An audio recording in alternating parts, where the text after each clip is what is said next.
Nasir peoples party के chairman Bilawal Bhutto Zardari मुल्क में दहशतगर्दी जो जिम्मेवार पीटीआई के अगूणे चेयरमैन के करार ॾेई छॾियो आहे।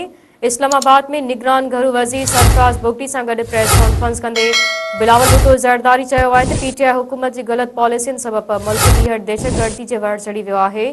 डिघी जदोजहद खां पोइ मुल्क मां दहशतगर्दी ख़त्म थी चुकी हुई, पर पीटीआई जी हुकूमत ख़तरनाक दहशतगर्दनि खे जेलनि मां कढियो। बिलावल भुट्टो ज़रदारी चयो आहे त अफ़गानिस्तान मां दहशतगर्दी खे घुराए पाकिस्तान ते मढ़ियो वियो। जिन ख़तरनाक दहशतगर्दनि खे जेल मां कढियो उन्हनि खां पुछणु घुरिजे त उन्हनि जो इरादो कहिड़ो हो। बिलावल भुट्टो ज़रदारी जो चवणु आहे त शहीद ज़ुल्फ़िकार भुट्टो जे क़त्ल केस में धुर बणिजण लाइ दरख़्वास्त ॾेई छॾी आहे। ज़ुल्फ़िकार भुट्टो जे क़त्ल बाबति सदारती रेफरेंस जी ॿुधणी सिधी रीत ॾेखारणु घुरिजे, जीअं अवाम खे हक़ीक़तनि जी ख़बर पइजी सघे। नाज़रीन, एक भेरो ॿीहर अवां खे ॿुधायूं था, पीपल्स पार्टी के चेयरमैन बिलावल भुट्टो ज़रदारी मुल्क में दहशतगर्दी जो ज़िम्मेवार पीटीआई के अगूणे चेयरमैन के करार ॾेई छॾियो आहे। इस्लामाबाद में निगरान घरू वज़ीर सरफराज बुगटी सां गॾु प्रेस कॉन्फ्रेंस कंदे बिलावल भुट्टो ज़रदारी चयो आहे त पीटीआई हुकूमत जी ग़लत पॉलिसियुनि सबबि मुल्क ॿीहर दहशतगर्दी जे वड़ चढ़ी वियो आहे।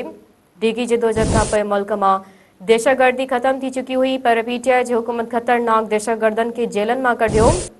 बिलावल भुट्टो ज़रदारी चयो आहे त अफ़गानिस्तान मां दहशतगर्दनि खे घुराए पाकिस्तान ते मढ़ियो वियो।